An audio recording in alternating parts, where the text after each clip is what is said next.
고린도전서 11장 23절에서 26절 말씀 함께 보도록 하겠습니다. 찾으신 줄 알고 교독합니다. 내가 너에게 전한 것은 주께 받은 것이니 곧 주 예수께서 잡히시던 밤에 떡을 가지사 축사하시고 떼어 이르시되 이것은 너희를 위하는 내 몸이니 이것을 행하여 나를 기념하라 하시고 식후에 또한 그와 같이 잔을 가지시고 이르시되 이 잔은 내 피로 세운 새 언약이니 이것을 행하여 마실 때마다 나를 기념하라 하셨으니 너희가 이 떡을 먹으며 이 잔을 마실 때마다 주의 죽으심을 그가 오실 때까지 전하는 것이니라. 아멘. 할렐루야. 십자가를 기념하고 전하는 교회라는 제목으로 말씀을 나누도록 하겠습니다. 우리 성찬에 참여했기 때문에 또 성찬의 관련된 말씀이기도 합니다. 여러분들에게 묻습니다. 예수님 하면 무엇이 가장 먼저 떠오르십니까? 그렇죠. 우리 머릿속에는 예수님 하면 십자가가 탁 머릿속에 떠오릅니다. 십자가는 우리 주님께서 이 땅에 오셔야만 했던 이유였고 그 모든 구원 사역의 정점을 이룬 곳이 바로 십자가이기 때문에 우리 주님을 생각하면 이 십자가가 가장 먼저 우리 머릿속에 떠오르게 되는 것입니다. 누가복음 19장 10절 보시면 인자가 온 것은 잃어버린 자를 찾아 구원하려 함이니라. 이 구원 사역의 가장 정점이 십자가에 있기 때문에 우리의 신앙도 이 십자가에 있어야 되지 않겠습니까? 십자가를 붙들고 십자가를 기억하는 그런 신앙인이 되어야 되겠습니다. 여러분, 그런데 안타깝게도 이 십자가가 성도들에게 그렇게 인기가 없는 것 같습니다. 그 이유는 십자가에는 희생과 사랑과 섬김과 여러 가지 많은 수고가 그곳에 담겨 있기 때문에 왠지 십자가 하면 꺼려지고 마음이 불편한 것이 사실입니다. 그래서 십자가가 그렇게 썩 인기가 없는 것 같습니다. 그리고 생각해 보니까 세상 사람들도 복음에 대해서 십자가의 메시지에 대해서 그렇게 환영하지 않는 것 같습니다. 죄가 그들의 마음을 가로막고 있고 사단이 그 마음을 막고 있기 때문에 그리고 그들이 가지고 있는 여러 가지 포스트 모더니즘적 생각들, 그러니까 진리의 그런 유일성에 대해서 거부하는 마음들 때문에 계속해서 복음을 거부하며 십자가를 싫어하는 그런 모습인 것 같습니다.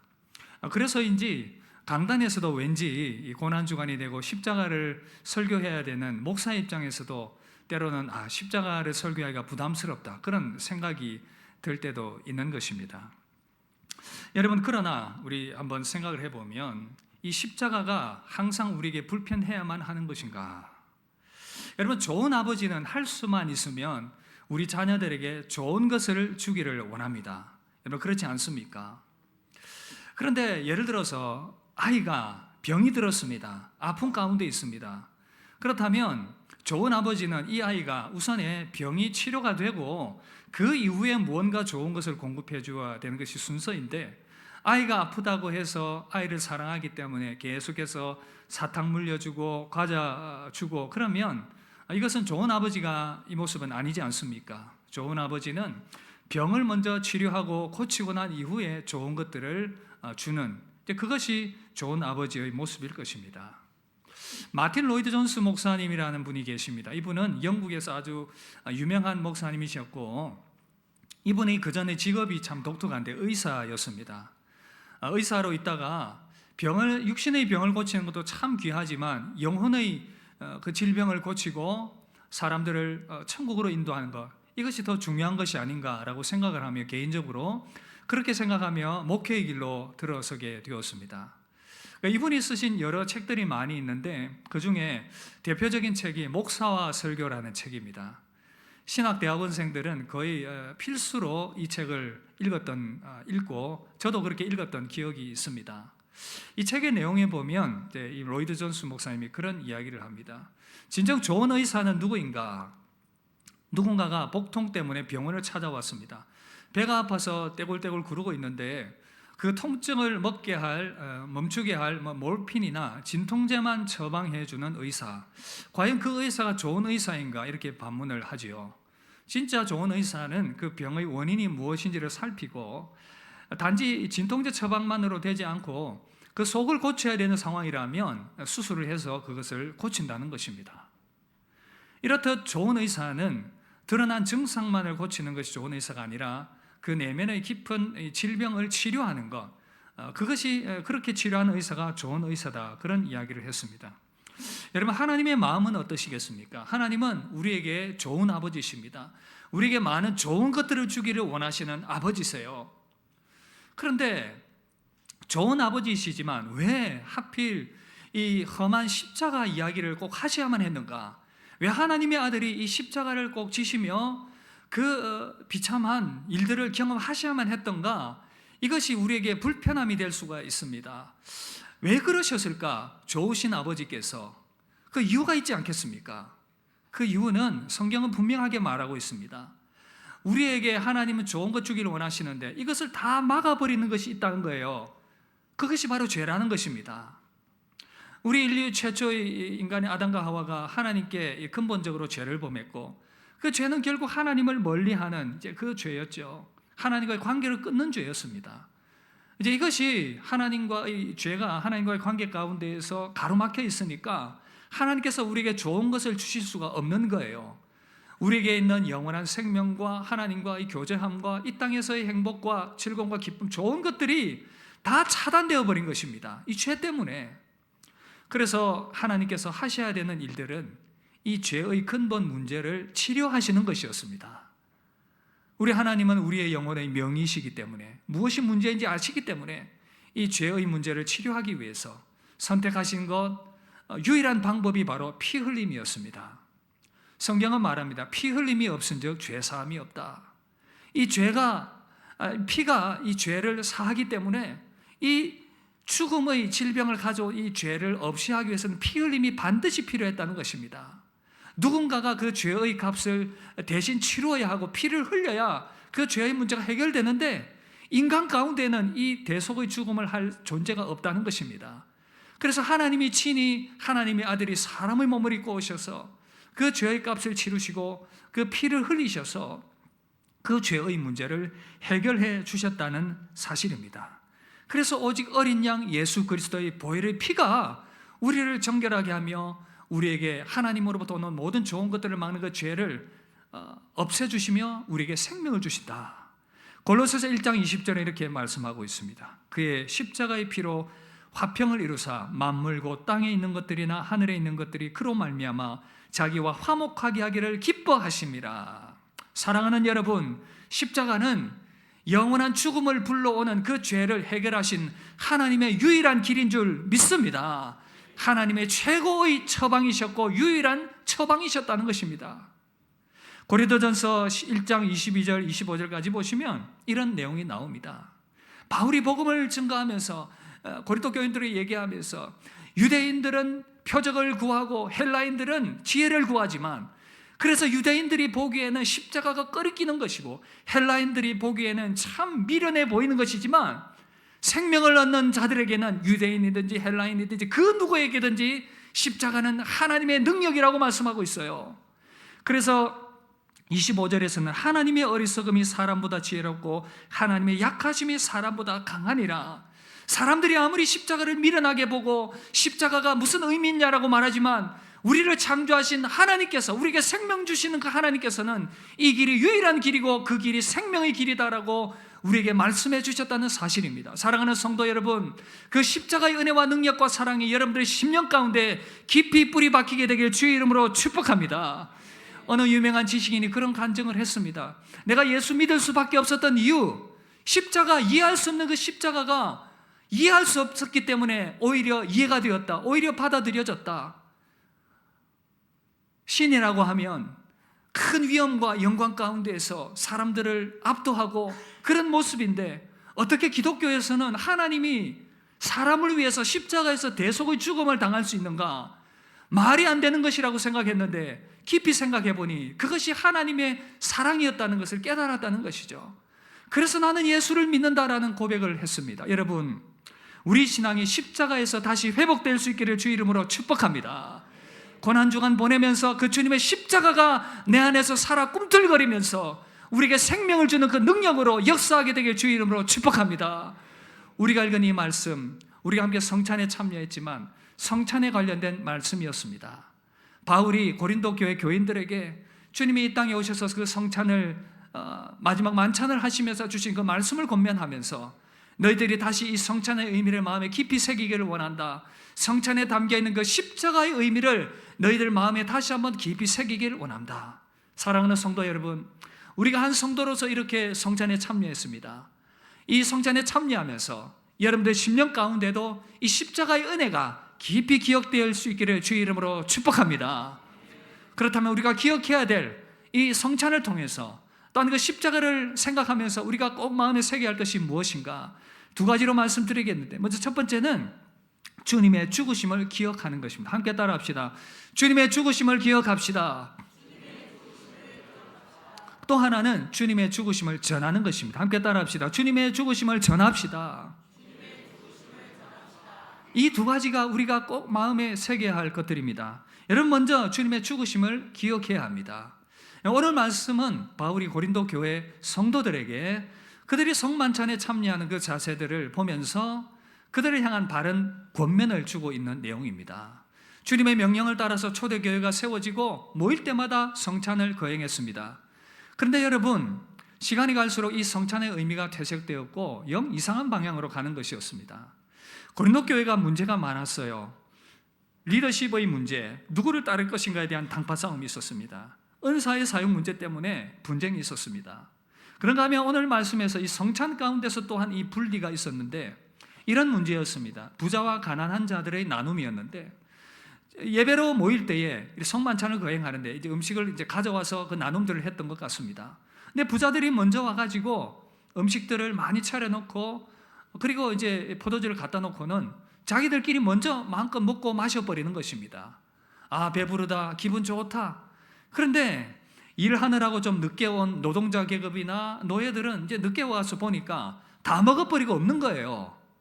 이것이 너무나도 바울 보기에 참 문제다. 그 부분들을 지금 이야기를 하는 것입니다. 너희가 주의 만찬을 그렇게 무분별하게 마음대로 먹고 마시면서 그 의미도 제대로 생각하지 않고 그렇게 참여해서 되겠느냐, 그 권면을 주는 내용이고, 그래서 바울이 너희들이 바로 성찬의 의미를 알고 참여하기를 바란다라고 권면하고 있는 내용입니다. 그래서 먼저 바울이 얘기하는 것이 무엇입니까? 바로 너희들이 제대로 성찬의 의미를 기억하고 참여하라. 그것이 뭐냐? 바로 나를 기념하라 하는 말씀입니다. 24절 25절에 보시면 떡을 떼면서도 주님이 하신 말씀을 인용하면서 나를 기념하라. 잔을 주시면서도 하신 말씀 나를 기념하라. 여러분, 우리는 기념해야 됩니다. 무엇을 기념해야 되겠습니까? 무엇을 기념해야 되겠습니까? 새 언약을 기억하라. 새롭게 맺어진 그 새 언약의 의미들을 생각하고 기억하라. 새 언약이라고 하면 옛 언약도 있지 않겠습니까? 옛 언약은 우리 주님 하나님께서 모세와 체결했던 그 언약, 출애굽기 24장 8절 보시면 모세가 그 피를 가지고 백성에게 뿌리며 이르되 이는 여호와께서 이 모든 말씀에 대하여 너희와 세운 언약의 피니라. 이제 하나님의 백성됨을 선포하면서 이스라엘 백성들이 하나님과 언약을 맺었습니다. 약속을 맺었습니다. 이제 이 피와 함께 우리는 하나님의 백성 되었습니다. 그런 언약을 맺었는데 사실 이것은 오실 주님의 보혈의 그 언약의 피의 예표의 모습이었습니다. 그리고 주님께서 이제 완전한 새 언약을 말씀하시며 지금 선언하고 계시는 것입니다. 여러분, 주님께서 나를 기념하라. 새 언약의 그 의미들을 기억하고 이 성찬에 참여하면서 너희들이 십자가를 생각하면서 이것만은 꼭 기억해라. 사랑하는 성도 여러분, 저와 여러분들이 이 만찬에 참여했습니다. 이 만찬에 참여하면서 십자가를 기억하면서 우리가 꼭 기억해야 될 것 세 가지, 여러분 마음에 오늘 이 시간 이 자리에 나가면서 꼭 다시 한 번 더 새기게 되기를, 그리고 이 만찬에 참여할 때마다 여러분들이 꼭 기억할 수 있기를 바랍니다. 먼저 첫 번째는요, 저와 여러분들이 이 만찬에 참여하면서 우리는 부활 생명의 소망을 가지게 되었습니다. 함께 따라합시다. 나는 부활 생명 소망을 가지게 되었습니다. 여러분들이 이 잔에 참여하면서 그것을 꼭 기억해야 된다는 것입니다. 죄가 죽음을 가져왔는데 주님의 그 보혈의 피가 죄를 없이 했고 그 보혈의 피가 나를 말끔하게 씻었고 이제 더 이상 죄가 죽음이 나를 왕노릇하지 못하고 주님이 다시 살아나신 것처럼 나도 부활하게 될 것이다. 그래서 그 주님의 떡과 잔에 참여하면서 주님, 나도 주님처럼 부활합니다. 여러분이 성찬에 참여하면서 이 생각과 마음을 꼭 가지고 기억하게 되길 주의 이름으로 축복합니다. 나는 부활에 참여하게 되었다. 그런가 하면 두 번째는 성령님이 나와 함께 하신다. 따라합시다. 성령님이 나와 함께 하신다. 여러분, 성령님은 하나님의 영이십니다. 구약시대 때는 성전에만 그렇게 임했지만 신약시대 때 이제 주님께서 십자가의 그 보혈의 피를 흘리심을 통해서 성령께서 찾아오셨습니다. 제자들과 만찬을 하시면서 주님이 이 이야기를 하셨거든요. 요한복음 14장에 보면 주님이 말씀하십니다. 이제 하나님의 영이 너희와 함께 할 것이다. 너희와 영원토록 함께 할 것이다. 너희를 고아와 같이 내버려 두지 않을 것이다. 여러분, 성령이 함께 하시는 것이 얼마나 큰 은혜인지 아십니까? 하나님이 여러분들과 함께 하신대요. 하나님의 영이 여러분들과 함께 하신대요. 그래서 하나님께서 이것을 우리에게 너무나 좋은 것이라고 말씀하셨습니다. 가장 좋은 것, 하나님이 우리와 함께 하시는 것. 이 언약의 잔에 참여하면서 하나님의 영이 여러분들과 영원토록 함께하게 되었음을 꼭 기억하게 되길 주의 이름으로 축복합니다. 그런가 하면 또 마지막 세 번째, 우리가 이 성찬에 참여하면서 꼭 기억해야 될 것은 주님이 재림하신다는 그 약속입니다. 주님이 다시 오신다는 것. 피로서 맹세하셨습니다. 내가 반드시 다시 온다. 어떤 분들은 주님 다시 오신다 그러니까 아이고, 이 땅에서 잘 먹고 잘 살고 좋은 차 타고 좋은 아파트 살고 뭐 가족 행복한데 굳이 주님 다시 안 오셔도 충분히 행복합니다. 모르고 하시는 말씀. 요한계시록에 보면 주님 재림하셔서 이루게 될 그 놀라우신 영광이 얼마나 큰지 아십니까? 다시 아픈 것과 눈물과 고통이 다 지나가게 될 것이고 영원한 생명 가운데 우리는 들어가게 될 것이고 생명수 흐르는 그 강가에서 하여튼 그 표현할 수 없는 그 놀라운 아름다움, 천국의 아름다움을 그렇게 표현을 했는데 저와 여러분들이 상상하는 것 그 이상으로 주님 다시 오실 때 이루게 될 그 새하늘과 새 땅은 너무나도 놀라운 영광스러운 것입니다. 이것을 혼인잔치로 비유를 했습니다. 요한계시록 19장 7절 보면 우리가 즐거워하고 크게 기뻐하며 그에게 영광을 돌리세 어린 양의 혼인 기약이 이르렀고 그의 아내가 자신을 위하여 준비하였으므로. 여러분, 그날은 주님 다시 오시는 날은 저와 여러분들이 결혼식 하는 날입니다. 여러분, 결혼식 할 때에 결혼 전날 내가 저 왼수와 어떻게 사나? 그건 결혼 이후의 문제였지. 결혼하기 전에는 내 사랑하는 아내와 남편과 우리 다 뭐 지나고 보니까 속은 것 같지만 그러나 결혼하기 전에 우리 마음이 얼마나 기뻤고 행복했습니까? 이제 저 사랑하는 사람과 평생 살아가게 되겠구나. 그 결혼식을 기다리는 마음으로 저와 여러분들은 잔에 참여하면서 그 기쁨과 감사로 기대하면서 우리는 주님의 재림을 생각해야 될 것입니다. 사랑하는 성도 여러분, 우리는 이 언약의 잔에 이 만찬에 참여했습니다. 다시 한번 우리 마음속에 꼭 기억하시길 바랍니다. 주님은 우리에게 기념하라 말씀하셨습니다. 기억하라 말씀하셨습니다. 다른 여러 가지 의미들도 포함될 수 있겠지만 중요한 세 가지 꼭 기억하실 수 있기를 바랍니다. 첫 번째, 나에게 부활 영생 소망이 있구나. 함께 따라합시다. 나에게 부활 영생 소망이 있구나. 성령이 나와 함께 하시는구나. 주님 다시 오시는구나. 이것을 꼭 기억하며 믿음의 사람으로 십자가를 기억하는 사람으로 살아가게 되길 주의 이름으로 축복합니다. 그런가 하면 두 번째 우리에게 필요한 것은 이 만찬에 참여하면서 기억하는 것뿐 아니라 행동하는 것. 무엇일까요? 바로 주의 죽으심을 전하는 것입니다. 다 함께 따라합시다. 주의 죽으심을 전합시다. 26절 함께 읽읍시다. 시작. 너희가 이 잔을 마실 때마다 주의 죽으심을 그가 오실 때까지 전하는 것이니라. 여러분, 주님께서 우리에게 말씀하셨습니다. 이 잔과 이 떡을 마시면서 우리가 함께 이 잔과 이 떡을 마셨습니다. 그러면 뭐 해야 된다고요? 뭐 해야 된다고요? 주의 죽으심을 전하는 것입니다. 주님 다시 오시면 이제 전할 이유도 없어요. 그러나 주님 다시 오기까지 우리는 이 복음을 전하라 말씀하셨습니다. 우리는 이 복음을 입으로 또 행동으로 전할 수가 있을 것입니다. 먼저 우리는 입술로 주님의 복음을 증거해야 합니다. 우리가 맛있는 맛집 찾았을 때에 명의를 찾았을 때에 내가 저 집 가보니 너무 맛있더라, 저 병원 가니 너무 잘 고치더라, 저 의사가 최고다 소개하고 전합니다.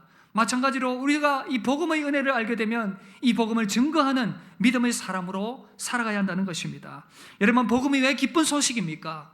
인간이 망쳐놓은 모든 것들, 이 죄가 모든 것들을 망쳐놓았고 이 죄로 말미암아 인간이 모든 것들을 다 망가뜨려 버린 이런 세상이 되어버린 것입니다. 여러분, 이 죄로 말미암아 망가진 인간의 내면과 세상을 다른 어떤 것들이 치료하고 회복시켜 줄 수 있을 것일까? 어느 정도 도움은 될 수 있겠지만 궁극적 치료와 방법이 되지 않더라는 것입니다. 교육이 그럴 수 있습니까? 여러분, 교육이 어느 정도 도움은 줄 수가 있어요. 인간성의 그 하나님의 보편적 원리 가운데에서, 그 가르침 가운데에서 인간 내면에 자리 잡은 그 하나님의 형상으로 그 보편적인 도덕을 가르치는 그러한 모습들, 그래서 학문으로 치면 뭐 인문학 같은 경우에 사람의 도리를 가르치지 않습니까? 근데 요즘 대학도 보면 인문학이 다 무너져 버렸어요. 그저 이 세상에서 먹고 살고 출세하는 그 학문만 발전할 뿐이지 사람됨을 가르치는 인문학이 무너져가는 세상. 그런가 하면 인문학적 소양을 가졌다고 하지만 얼마나 사람이 완악합니까? 그렇게 많이 배운 사람이 왜 그렇게 어리석은 짓을 행하는지, 최근에 뭐 정치인이 자살했다는 이야기를 듣게 되고, 그렇게 잘 나가던 사람들이 왜 그렇게 생을 어리석게 마감을 하는가? 그 내면의 죄를 이기지 못하기 때문 아닙니까? 교육이 어느 정도 도움을 줄 수 있지만 근본적으로 변화시킬 수 없다는 것. 정치 제도는 어떻습니까? 이 땅에 이 제도들 무엇이 우리를 윤택하게 할 것인가? 그래서 공산주의가 생겨났습니다. 출발은 좋았지요. 우리 물질과 재화를 나누자. 그런데 공산주의가 가장 실패한 것이 무엇입니까? 인간 내면에는 죄를 못 봤다는 거예요. 인간 내면의 그 죄가 결국은 나누자고 했는데 그 나누자고 주도한 사람이 권력을 잡게 되니 그 사람이 독점을 하게 되고 독재를 하게 되고 그렇게 이상한 방향으로 결국 공산주의가 실패했다는 걸 우리 알고 있습니다. 자유민주주의가 그나마 인간을 존중하기 때문에 의미가 있지만, 그러나 이 또한 부가 편중된 모습으로 나타나고 온갖 부조리들이 나타나는 모습으로 이 또한 완전하지 않다는 것을 보게 되는 것입니다. 사회의 제도가 그렇지 못합니다. 그리고 인간의 내면이 얼마나 공허함 가운데 있는지, 아무리 부를 쌓고 아무리 좋은 것들을 얻어도 그 내면의 근본적인 행복을 얻을 수가 없고 그 공허함 가운데 살아갈 수밖에 없는 인생.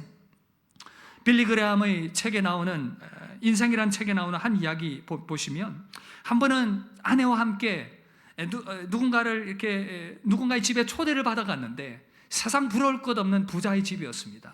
이 부자와 이런저런 대화를 나누면서 그 사람이 그런 이야기를 하더라는 거예요. 저는 세상에서 가장 비참한 사람입니다. 사람이 원하는 것 전부 다 가졌습니다. 어디든 가고 싶으면 나는 전용 보트나 비행기를 타고 갈 수 있습니다. 원하는 것이 있으면 무엇이든지 살 수 있습니다.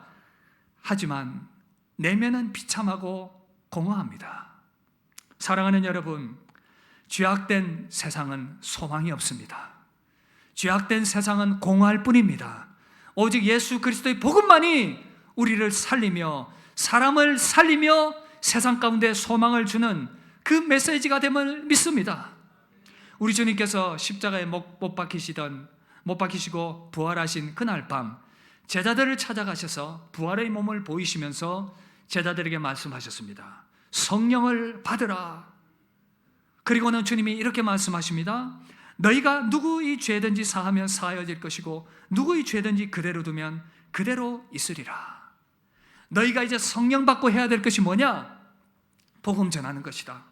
너희가 전하는 그 복음으로 말미암아 그가 복음을 받아들이게 되면 그는 죄사함을 받게 될 것이고 복음을 거부하면 그 죄가 그대로 있게 될 것이다.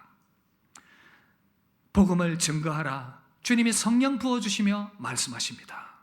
우리는 얼마나 이 복음 전파를 시급히 여기며 주님의 명령을 진지하게 받아들이고 있습니까? 가나안 농군학교 김용기 장로님이 쓴 책에 보면 이런 내용이 소개가 됩니다. 가나안 농군학교 보면 이제 농사의 체험들을 통해서 훈련하는 그런 프로그램 아닙니까? 거기에 보면 양계장도 있고 텃밭도 있고 그렇습니다. 그런데 이 양계장에 어느 날 불이 나버렸습니다. 불이 확 휩싸이면서 그 안에 있는 많은 닭들이 죽어갔습니다. 앙고라 토끼 200마리가 함께 아우성을 치면서 죽어가고 있는 그런 모습이었습니다. 그냥 속내 바람으로 뛰어나와서 이 불을 끄려고 막 시도를 하는데 도저히 불을 끌 수 없는 그런 상황이 되어버린 것입니다. 망연자실하면서 그 불을 쳐다보면서 김영기 장로님이 갑자기 이런 이야기를 하는 것입니다. 여러분, 우리 모두 이 자리에 조용히 서서 저 광경을 바라봅시다. 살아있는 교육을 받읍시다. 닭과 토끼가 살기 위해서 저렇게 발부둥 치지만 불을 끄기에는 이미 늦었습니다. 이미 때가 늦은 줄도 모르고 살겠다고 몸부림치는 저 닭과 토끼의 모습이 자신의 죄를 회개하지 못하고 육신의 욕심만 추구하다가 갑자기 죽는 날, 영원히 속절없이 유황불에 들어가는 인생의 모습들이 아니겠습니까? 우리는 복음을 받아들이지 못한 인생들을 바라보면서 얼마나 주님의 그 명령을 마음에 새기고 있습니까?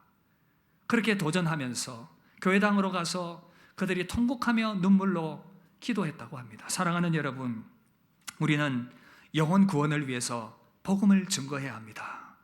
복음을 증거해야 합니다. 토요일마다 EDI 전도 훈련을 하는데 어제는 이제 복음을 들고 실습하는 그런 과정이었습니다. 그 복음의 실습 과정에서 우리 박중훈 선생님에게 또 복음을 전했고 오셨죠. 여러분들의 기도를 통해서 오셨습니다. 그리고 또 복음을 전하기 위해서 이곳저곳 가서 한 번은 이제 세 분의 조금 연세가 있으신 분들에게 복음을 전하면서 이런저런 얘기를 했습니다. 얼마나 표독하게 복음을 거부하든지, 얼마나 악하게 복음을 거부하든지 마음에 참 안타까운 마음이 들었습니다. 그리고 그 안타까운 마음으로 그래요, 좋습니다. 그래요, 어머니 좋은데요, 혹시 이제 육신의 생명이 끝날 때에 혹시 그 너무 두려운 가운데 있거든, 예수님 나 구해주세요, 예수님 나 도와주세요, 그렇게 한번 외치라고 그렇게 제가 권면을 했던 기억이 있습니다. 여러분, 우리 주 예수께서 이 성찬 만찬을 하시며 제자들에게 하신 말씀, 주의 죽으심을 오실 때까지 전하라는 이 말씀을 마음에 꼭 새기고 주 예수 그리스도의 복음을 증거하는 저와 여러분들 되시기를 주의 이름으로 축복합니다. 그리고 우리의 삶을 통해 나타내 보이기를 바랍니다. 산상수훈의 가르침처럼 고난 가운데서 희망을 보이고 하는 모든 일에 성실함을 보이고 긍휼과 양보와 화평과 사랑과 친절함의 그 모습을 통해서 우리는 십자가의 증인으로 살아갈 수 있기를 바랍니다. 계속해서 우리의 삶을 돌아보면서 우리의 삶이 이 세상에서의 빛과 소금의 삶으로 살아가기를 그렇게 결단하면서 나의 그 모습이 복음의 편지가 됨을 결단하면서 거룩한 책임감을 가지고 그 주님의 가르침 따라서 살아내면서 복음의 증인으로 살아가는 저와 여러분들 되시기를 주 이름으로 축복합니다. 말씀 마무리하려고 합니다. 여러분, 우리는 주님의 그 만찬을 통해서 주님께서 우리 가운데 주신 명령을 다시 한 번 더 새깁니다. 나의 그 죽음을 기억하라, 십자가를 기억하라, 마음에 새기십시다.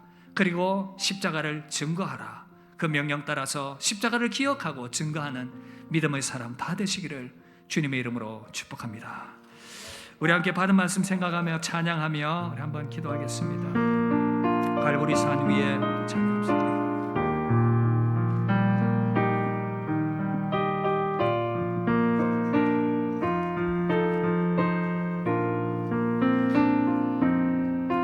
갈보리산 위에 십자가 섰으니 주가 고난을 당한 표라. 험한 십자가를 내가 사랑하는 주가 보혈을 흘림이라. 최후 승리를 얻기까 주의 십자가 사랑하리. 주의 십자가 사랑하리. 빛난 면류관 받기까지, 빛난 면류관 받기까지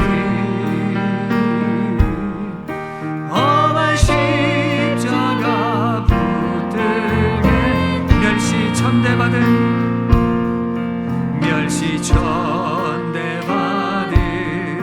주의 십자가 나의 마음이 끌리도록 귀한 어린 양이 세상 죄를 지고 험한 십자가 지셨도다. 최후 승리를 얻기까지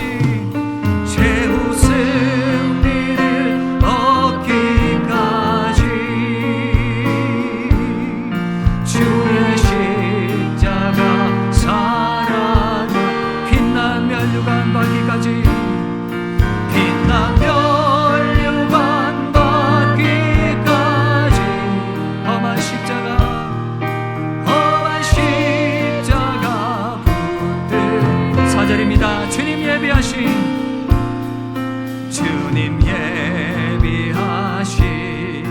나의 본향집에 나를 부르실 그날에는 영광 주에 계신 우리 내가 죽도록 주서 주님의 십자가 붙듭니다. 최후 승리를 얻기까지